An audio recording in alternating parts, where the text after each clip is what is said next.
আসসালামু আলাইকুম ভিউয়ার্স। দূরের কিংবা কাছের দেশে কিংবা প্রবাসের যেখান থেকে আমার ভিডিওটি দেখছেন সবাইকে জানাই আন্তরিক শুভেচ্ছা ও অভিনন্দন। সুপ্রিয় দর্শকবৃন্দ, আজকের এই ভিডিওর মাধ্যমে আমি ২৪-এর স্বাধীনতা যুদ্ধে স্বৈরাচার সরকারের বিরুদ্ধে বৈষম্য বিরোধী ছাত্র আন্দোলনে শহীদ হওয়া চাঁদপুরের আব্দুর রহমানের জীবন ইতিহাস তুলে ধরার চেষ্টা করব। আশা করি ভিডিওটি আপনারা কেউই স্কিপ না করে সম্পূর্ণ ভিডিওটি মনোযোগ সহকারে দেখবেন। তো কথা না বাড়িয়ে চলুন মূল ভিডিওতে যাওয়া যাক। চাঁদপুরের আব্দুর রহমান ২৪-এর স্বাধীনতা যুদ্ধে স্বৈরাচার সরকারের বিরুদ্ধে বৈষম্য বিরোধী ছাত্র আন্দোলনে শহীদ হওয়া একজন বীর, যাদের রক্ত দিয়ে কেনা ২৪-এর স্বাধীনতা। শহীদ আব্দুর রহমান তাদেরই একজন।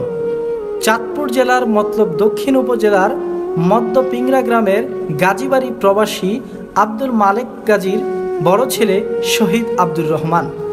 ২০২২ সালে Shahid Abdur Rahman Baburhat school and college থেকে কৃতিত্বের সাথে এইচএসসি পাশ করেন।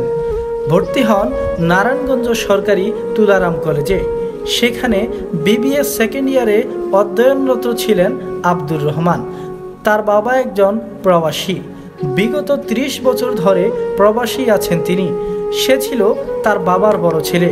তার মনে আশা ছিল তার জীবনটা প্রবাস জীবনের যত কষ্টেই কাটুক না কেন, তার সন্তানদের জীবনটা, সন্তানদের ভবিষ্যৎটা যাতে উজ্জ্বল হয়।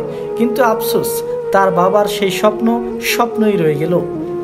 ঘাতকের নির্মম বুলেটে গুলিবিদ্ধ হয়ে অকাতরেই প্রাণ দেন শহীদ আব্দুর রহমান।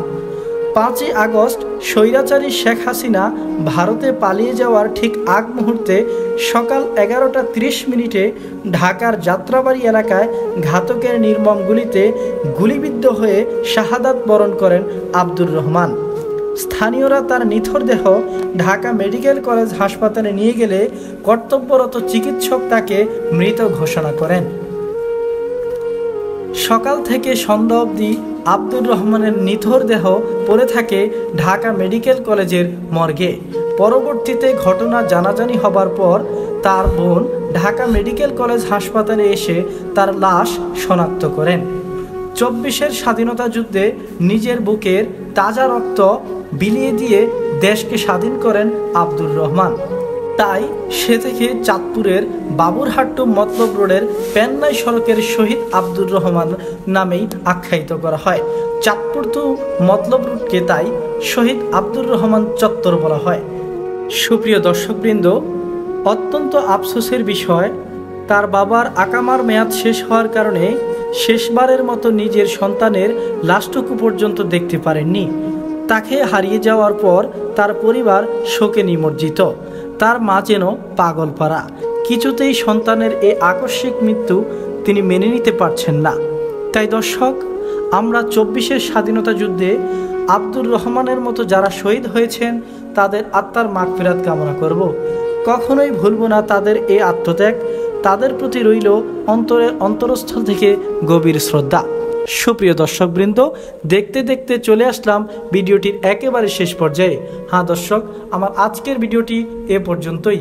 ভিডিওটি যদি ভালো লাগে তাহলে আশা করি আপনারা সকলেই অনেক লাইক, কমেন্ট ও শেয়ার করবেন। পাশাপাশি ফেসবুক পেজটি ফলো ও ইউটিউব চ্যানেলটি সাবস্ক্রাইব করবেন।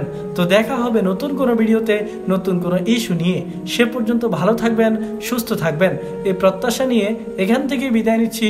No more today, see you again, God bless with you, till then take care, আসসালামু আলাইকুম।